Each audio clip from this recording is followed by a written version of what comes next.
हमला किया है, इसके बाद अब मशरिक़ वुस्ता में क्या कुछ सूरत हाल होगी, क्योंकि ईरान ने भी पलटवार किया है। ईरान ने 100 से ज्यादा ड्रोन से इजराइल पर अटैक किया है, हमला किया है। यानी पहले शुरुआत इजराइल ने की और ईरान ने पलटवार किया है।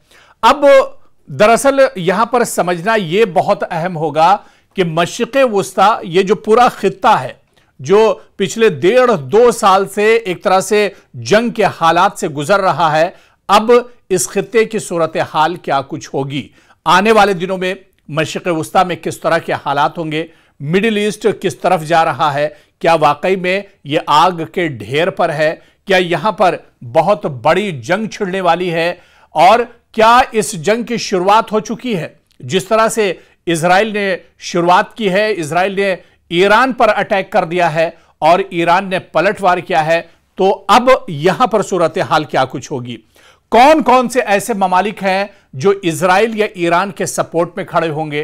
क्या दुनिया अब यहां से 2 हिस्सों में बंटने जा रही है, क्या यहां से एक और आलमी जंग की शुरुआत हो रही है, या यह मानकर चला जाए कि अब यहां से एक और जंग एक तरह से शुरू हो रही है। आज इसी तमाम पहलुओं को हम इस रिपोर्ट में समझने की कोशिश करेंगे। क्या इस्लामी ममालिक जो है वो ईरान के साथ आएंगे, या फिर जो मगरबी ममालिक हैं क्या वो इजराइल के साथ आ सकते हैं। क्या दुनिया 2 हिस्सों में एक तरह से बंटती हुई नजर आ रही है। इस दरअसल इन तमाम चीजों को अब गहराई में समझने की जरूरत है। और शुरुआत अगर इस तरह से की जाए कि क्या मगरबी जो ममालिक हैं, या सबसे पहले बात हम अमेरिका से करें, क्या अमेरिका इस तरह के हालात में इजराइल के साथ आएगा, या यूं कहा जाए कि अमेरिका एक तरह से पसे पुष्ट जो है वो इजराइल के साथ खड़ा है। क्योंकि जिस तरह से इजराइल ने ये अटैक किया है, फौरन अमेरिका की तरफ से ये बयान आया है कि इस जंग में अमेरिका का कोई लेना देना नहीं है। इस वजह से ईरान अगर पलटवार करे तो अमेरिका के जो तंसीबात हैं, अमेरिका के जो एयरबेस हैं, अमेरिका के जो अड्डे हैं, उन पर ईरान अटैक ना करे, और अगर इन पर अटैक किया जाता है तो यह अमेरिका पर अटैक एक तरह से तस्वुर किया जाएगा, क्योंकि अमेरिका ने यह साफ कर दिया है कि इजराइल के इस अटैक में अमेरिका का कोई हाथ नहीं है। अब इसमें कितनी सच्चाई है, अब यह तो आने वाले वक्त पे एक तरह से पता चलेगा। लेकिन क्या यह मानकर यहां से चला जाए कि आने वाले वक्त में एक तरह से जो दुनिया है वो अब बटेगी, जो मगरबी ममालिक हैं क्या वो इजराइल के साथ आ सकते हैं। और इसके अलावा दूसरी तरफ आप देखिए, क्या जो दूसरी सुपर पावर्स हैं, चाहे हम चाइना की बात करें, चाहे हम रशिया की बात करें, क्या ये ईरान के साथ आ सकते हैं। इनका झुकाव, क्योंकि देखिए अमेरिका जिस तरफ है, अमेरिका का झुकाव तो इजराइल की तरफ होगा, और अमेरिका का झुकाव अगर इजराइल की तरफ है तो फिर आप ये मानकर चलिए कि चाइना और रशिया, ये जो 2 बड़ी ताकतें हैं, ये ईरान के साथ होंगे। लेकिन क्या मौजूदा वक्त में चाइना और रशिया की यह हैसियत है कि वो खुलकर ईरान के साथ इस जंग में आ सकें। ये जो कशीदगी बढ़ी, इसमें एक तरह से खुलकर आ सकते हैं या नहीं, ये इसे भी हम समझने की कोशिश करेंगे। जो इस्लामी ममालिक हैं, क्योंकि सऊदी अरब ने इस हमले की मजम्मत की है, क्या सऊदी अरब और इसके अलावा दूसरे जो छोटे छोटे मशरिक़ वुस्ता में इस्लामी ममालिक हैं, क्या ईरान के सपोर्ट में आ सकते हैं, ये इसे भी अब बहुत तफसील में एक तरह से समझना होगा। देखिए, शुरुआत अमेरिका से करते हैं। अमेरिका जो ये कह रहा है कि इस जंग में हम मुझे शामिल ना किया जाए, बल्कि अमेरिका इस जंग में शामिल नहीं, वो इस बात का दावा कर रहा है। और अमेरिका जो इन दिनों एक तरह से खुद से लड़ाई लड़ रहा है, क्या ये मानकर चला जाए कि अमेरिका इजराइल के साथ आने वाले दिनों में आ सकता है। क्योंकि इस लड़ाई में अगर अमेरिका किसी का साथ देगा ईरान और इजराइल में, तो इजराइल की तरफ अमेरिका होगा।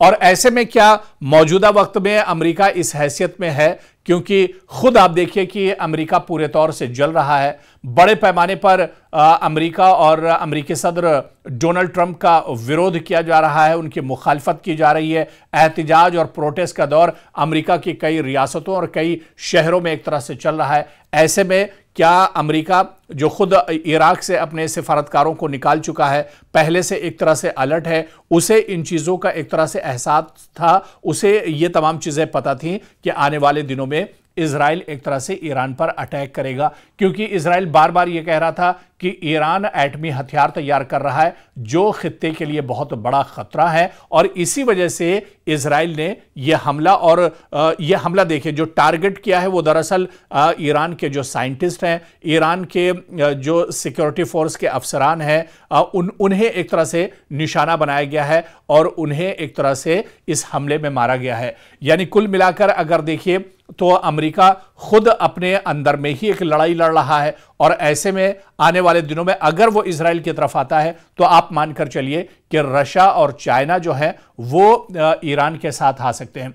लेकिन क्या मौजूदा वक्त में पिछले 2 साल से 2.5 साल से रशिया यूक्रेन के साथ लड़ाई लड़ रहा है, रशिया एक तरह से पिछले 2.5 साल से जंग की हालत में है, क्या वो इस पोजीशन में है कि वो एक तरह से इस जंग में कूदे, इस जंग में ईरान के साथ है और खुलकर ईरान के साथ है? ये देखना बहुत अहम होगा। यानी रशिया रूस जो पिछले 2.5 साल से एक तरह से जंग की हालत में है यूक्रेन के साथ, उसके लिए एक तरह से मुश्किल जरूर होगा, लेकिन वो ईरान के सपोर्ट में आ सकता है। इधर चाइना भी एक तरह से ईरान के सपोर्ट में आ सकता है क्योंकि इजराइल के साथ अमेरिका होगा। लेकिन क्या चाइना भी खुलकर आएगा? क्योंकि चाइना बहुत नाप तोल कर, बहुत फूंक फूंक कर इस तरह की सिचुएशन में कदम रखता है। आप देखिए हालिया दिनों जिस तरह से पाकिस्तान और हिंदुस्तान के दरमियान तनाव बढ़ा, उसमें भी चाइना खुलकर नहीं आया।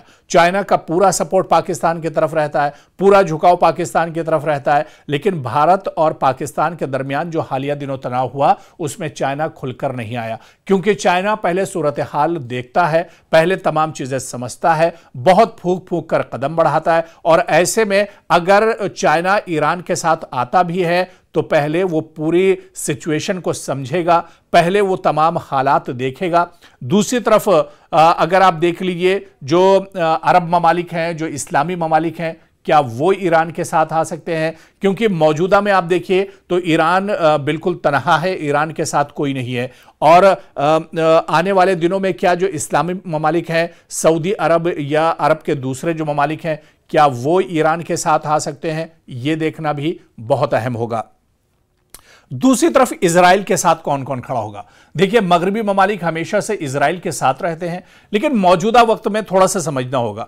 मौजूदा वक्त में जब इजराइल का रवैया जिस तरह से गजा के अंदर रहा है, गजा की पूरी नाकाबंदी कर दी, गजा में इंसानियत मन रही है, इंसानियत का कत्लेआम हो रहा है, और पूरी दुनिया यहां तक कि मगरबी ममालिक जो इजराइल के साथ हुआ करते थे उन्होंने भी कहीं ना कहीं इसकी मजम्मत की है, और वो भी एक तरह से इजराइल से नाराज चल रहे हैं। और खुद इजराइल के अंदर आप देख लिए कि इजराइल के अंदर भी नेतन्याहू के खिलाफ और नेतन्याहू की जो कार्रवाई गजा में हो रही है, जहां पर मासूमों का कत्लेआम हो रहा है, गजा के अंदर भी लगातार प्रोटेस्ट और एहतजाज हो रहा है।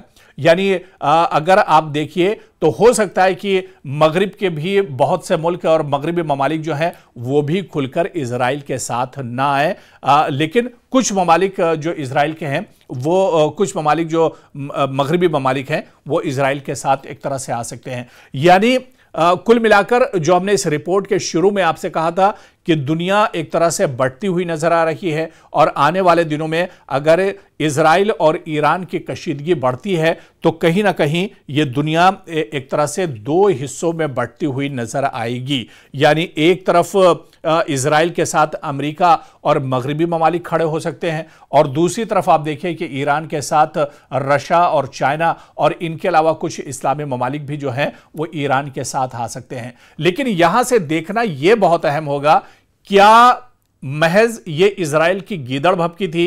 क्या महज इजराइल यहीं पर अब एक तरह से रुक जाएगा और आगे इस जंग को नहीं बढ़ाएगा? क्योंकि मशरिक़ वुस्ता में इजराइल पहले से फंसा हुआ है। इजराइल गजा में पहले से एक तरह से जंगबंदी चाह रहा है। इजराइल पहले से नेतन्याहू को इजराइल के अंदर एहतजाज और मुखालफत का सामना करना पड़ रहा है। ऐसे में क्या नेतन्याहू इस जंग को आगे बढ़ाएंगे या फिर यह जंग महज जो कशीदगी है वो यहीं तक एक तरह से रुक जाएगी? दूसरी तरफ जो है वो ईरान, क्या ईरान ने जिस तरह से पलटवार किया है, ईरान भी अब यहीं पर रुक जाएगा या ईरान एक बड़ा हमला करेगा? क्योंकि बड़ा नुकसान ईरान का हुआ है जो हमला ईरान ने किया है। ऐसे में क्या ईरान मजबूती के साथ इजराइल पर हमला कर सकता है या ईरान के पास इतनी ताकत है? आप देखिए कि ईरान को भी समझना होगा, ईरान के ऊपर बहुत पहले से पाबंदियां लगी हुई हैं और वो खुलकर तमाम हथियार और असलहों को इस्तेमाल नहीं कर सकता है। वो ना तो मिसाइल चला सकता है,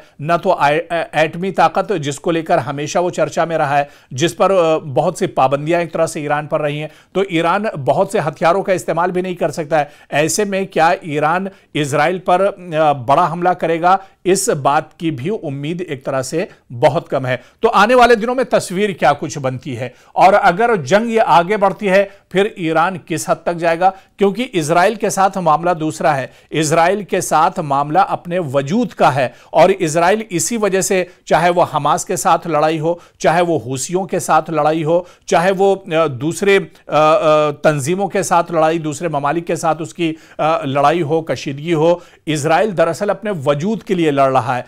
इजराइल के पास एक तरह से खोने के लिए कुछ नहीं है। इजराइल के पास पूरा एक तरह से सारी चीज, उसका वजूद जो है वही एक तरह से दांव पर लगा हुआ है और इसी वजह से इजराइल पूरी ताकत के साथ कोई भी लड़ाई, चाहे वो हुसियों के खिलाफ हो, चाहे वो हमास के खिलाफ हो, चाहे वो यमन के खिलाफ हो, चाहे वो अब ईरान के खिलाफ हो, वो पूरी ताकत से एक तरह से लड़ाई लड़ता है। और यही वजह है कि इजराइल तो जो भी लड़ाई लड़ेगा वो पूरी ताकत से लड़ेगा, उसके वजूद का मामला है। दूसरी तरफ क्या ईरान भी पूरी ताकत से लड़ाई लड़ेगा? यह देखना बहुत अहम होगा। आने वाले दिनों में मशरिक़ वुस्ता में क्या कुछ सूरत हाल बनती है और आने वाले दिनों में दुनिया में अगर यह जंग छिड़ती है तो आप देखिए कि रशिया और यूक्रेन जंग चल रही है, इजराइल और हमास जंग चल रही है और फिर इजराइल और ईरान, यानी तीसरी जंग, थर्ड वर्ल्ड वॉर या तीसरी आलमी जंग जिसे कहा जा रहा है, उसकी एक तरह से शुरुआत हो चुकी है।